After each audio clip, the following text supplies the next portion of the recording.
Hey everyone, welcome back. You ready to really get into some serious stock market wisdom? I am. This is gonna be good. Yeah. So we're going way beyond the basics today.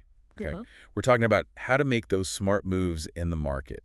When to buy, when to sell, the kind of stuff that really separates the amateurs from the pros. Yeah, exactly. The what, the when, the how to actually make it work for you. And to guide us on this deep dive, we have not one, but two legendary traders in our corner. I'm talking to Richard Smitten and Jesse Livermore. Oh, yeah. Those guys knew a thing or two about the market. We're diving into excerpts from their books, both called How to Trade in Stocks, but with slightly different titles. They're both just packed with wisdom from decades of experience. I Hmm. mean, these guys weren't just playing around. They lived and breathed the market. Oh, absolutely. Yeah. And one of the things that really jumps out at you when you read their work is this idea that to succeed in the market, you have to treat it like a business. Livermore especially. He's really big on that business mindset, isn't he? He actually suggests setting aside dedicated time each week to study market trends, just like you would schedule meetings for any other business. Oh, yeah. He's all about planning and managing risk and honing your skills consistently. It's not about, you know, chasing those get rich quick schemes you see all over the internet. So it's more like learning a craft, like Yeah. woodworking or something. Like you wouldn't expect to become a master woodworker overnight, would you? The stock market takes that same kind of time and dedication. Absolutely. And just like with any craft, there are pitfalls to avoid. And one of the biggest ones that Livermore warns us about is the danger of wishful thinking. Ah, yes. Letting emotions like hope and fear take the wheel. Exactly. It's so easy to get caught up in the hype or panic and make decisions based on emotions rather than a solid So strategy. I've been there. Believe me, when I first started trading, I got burned pretty badly because I let my emotions get the better of me. It happens to the best of us. Livermore actually gives this really great example in his book. Imagine you buy a stock at $30, right? You see it climb to $32, and then you start getting nervous, thinking, oh no, what if it drops back down?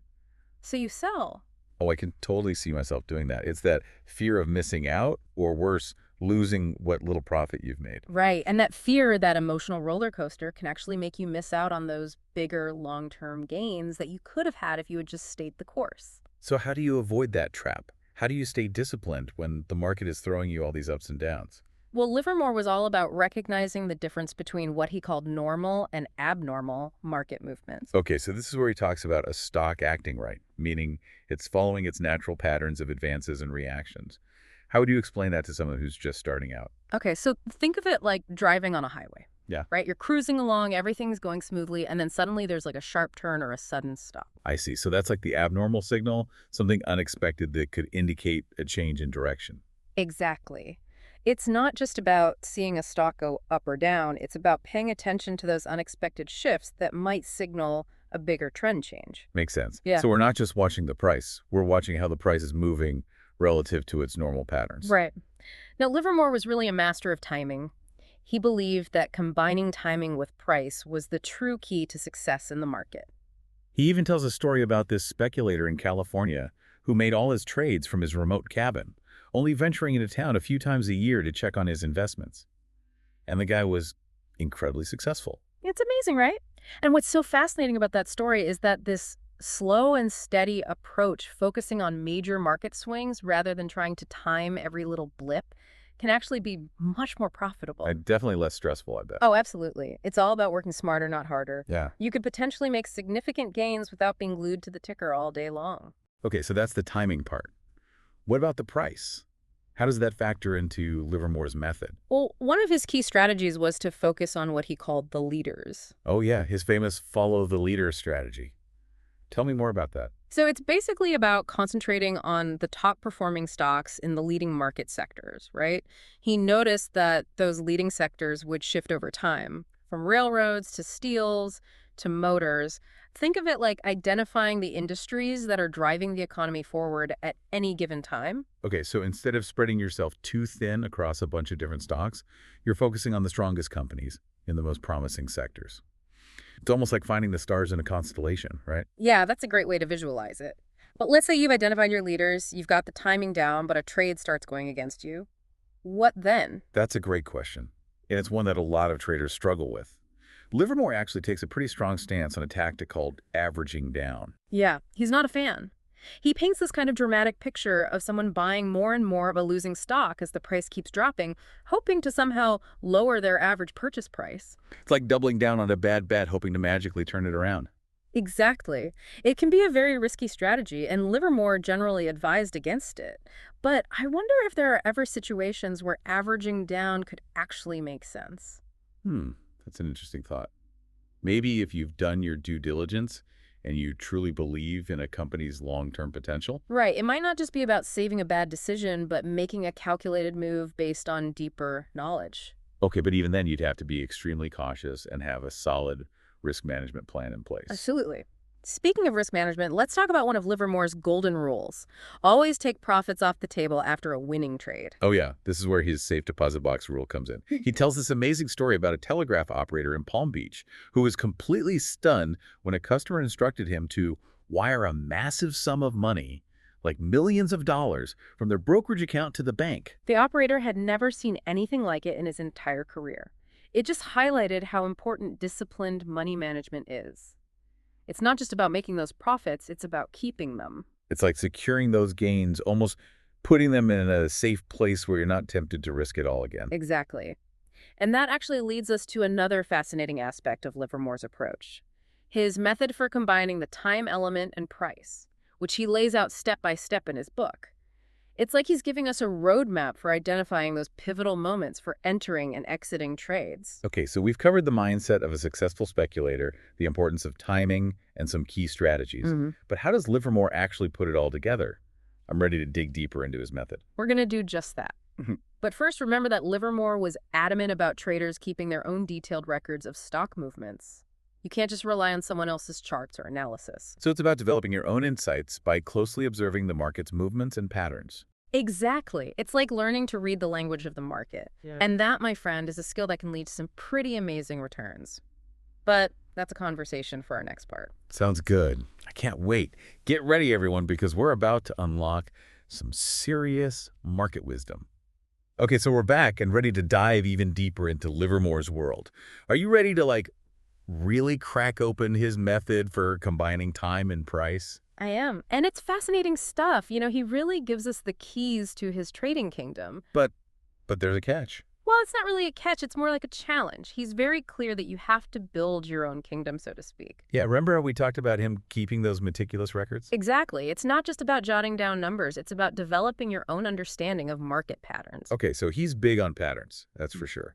It seems like everything he does comes back to spotting those repeating movements in the market. But how does that actually translate into buying and selling decisions? Where do we even start?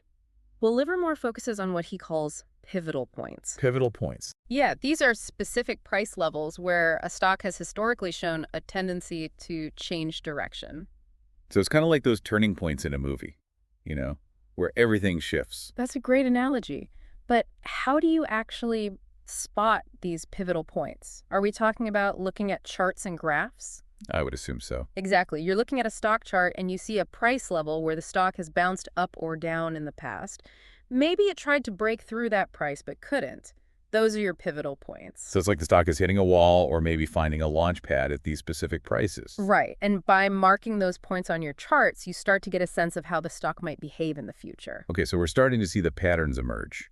But you said time is also a factor, right? Absolutely. That's where the time element comes in, and this is crucial for Livermore's method. He doesn't just look at price. He looks at how price interacts with time. So we're not just watching for the stock to hit those pivotal points, we're also paying attention to when it hits them. Exactly. Let's say a stock is approaching a previous high that acted as strong resistance in the past. Okay. But it's also approaching a point in time, like a specific month or season, where it has historically tended to reverse course. So it's like a double whammy. Right. It's like two forces converging at the same time, creating this potential for a big move.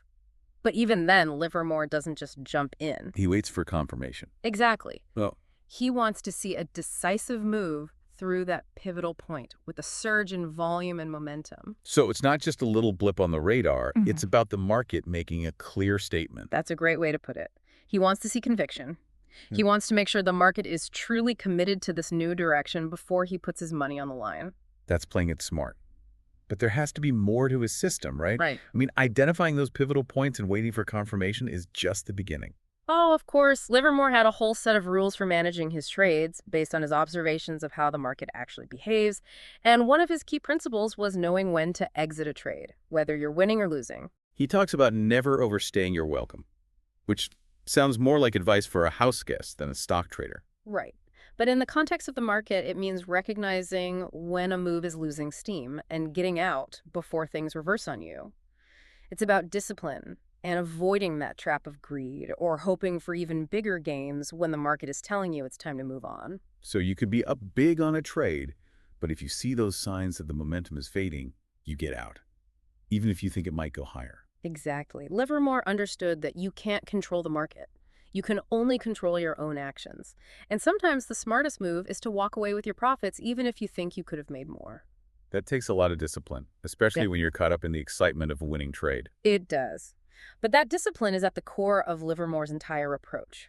It's not just about following rules, it's about understanding the psychology of the market and yourself. You're right. It's like you're playing a game of chess with the market, trying to anticipate its next move. And sometimes the best move is to not move at all, to just sit back and observe, wait for the perfect opportunity.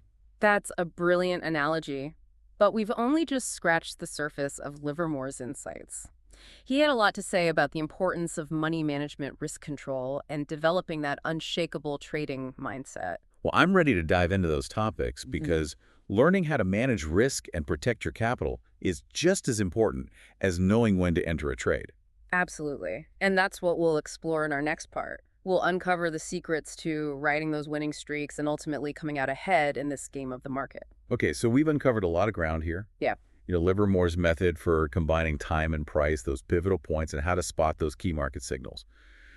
But even with all that, all those tools in our arsenal, it's not just about making money in the market, is it? No, not at all. It's also about knowing how to protect those gains and navigate those inevitable dips that happen. Absolutely. Money management and risk control, those are absolutely crucial for anyone who's serious about trading. Think of Yeah. it like this. It's the foundation of your trading house. Okay, like that. You can have, the most beautiful architecture, the fanciest furniture, but if that foundation is weak, The whole thing crumbles. whole thing can crumble. Exactly. And even the best traders in the world, they have losing trades. They do. It's impossible to predict the market perfectly every single time. So true. And that's where Livermore's principles really shine. Yeah. He had some spectacular wins in his career, but he also had some pretty big losses. What set him apart was his ability to learn from those losses, Oh, interesting. to adapt his strategy and to manage his risk in a way that allowed him to stay in the game, to come back and trade another day. So what were some of his key principles when it came to managing money and risk? What can we learn from his approach? Well, one of his core beliefs was that you should never risk more than you can afford to lose on any given trade. Right. It sounds simple, but it's something that a lot of traders, especially those just starting out, can forget in the heat of the moment. Yeah. You get caught up in the excitement, the potential for big wins, and suddenly you're Like the casino. exactly like you're Mhm. at the casino, the adrenaline is pumping, your bets get bigger and bigger, and that's when emotions can really take over. And that's when things can go south quickly. Exactly. Livermore was adamant about setting strict risk limits on every single trade. He wouldn't enter a position unless he knew exactly where he would get out if things went against him. So it's almost like having an escape route planned Yeah, before you even enter a building. that's a great way to put it. It's about having a plan and sticking to it, even Yeah. when the market is, throwing you those curveballs. Right. He also believed in diversifying, but not in the way most people think. Oh, how so? Well, most people think diversification means spreading your money across a bunch of different stocks, right? Not putting all your eggs in one basket. Livermore's approach was a little different. He didn't believe in spreading his capital too thin. Instead, he would focus on a few key sectors that he believed were poised for growth, and he would trade only the leading stocks within those sectors. So it's about quality over quantity. Yeah, exactly. Making sure you're investing in those companies that have the best chance of outperforming the market. Makes sense. Yeah. And it seems like that would make it easier to manage your risk, too, if you're only focused on a few key holdings. Exactly. Now, here's another key principle from Livermore that often gets overlooked. Okay, what's that? He believed that traders should actually spend more time studying the market and less time actually trading. Hey, really? That seems kind of counterintuitive. I mean, most people think trading is all about action, about buying and selling all the I time. know, right? But Livermore understood that the real work happens before you even place a trade. Interesting. It's about observing the market, identifying those high probability setups, and developing a clear trading plan based on your analysis and your risk tolerance. So it's like taking the time to lay the foundation for a house before you start building the walls and putting on the roof. Exactly. If you rush the process, you end up with a shaky structure. And nobody wants that. Nope. It's about being patient, disciplined, and waiting for the right opportunity to strike. Okay, so patience is key. Got it. What else? And finally, Livermore was a huge advocate for keeping a detailed trading journal. A journal. Yeah, he meticulously tracked his trades, his entry and exit points, his thought process behind each decision. Even the lessons he learned from both his winning and his losing trades. So it's not just about keeping score. It's about reflecting on your performance, understanding why you made the decisions you did, and constantly seeking ways to improve your process. Exactly. It's like having a coach in your corner, helping you analyze your game and make those adjustments that'll lead to more wins. Yeah, I love that analogy. Looking back on this whole deep dive, it's been amazing. We've covered so much ground, from understanding those market signals to the power of timing and price. But what really stands out to me is this idea of developing the right mindset for trading. I agree with you there. It's not just about the technical stuff, it's about the mental game. Livermore wasn't just a brilliant trader. He was a master of controlling his emotions, of making rational decisions, even under pressure. You got it.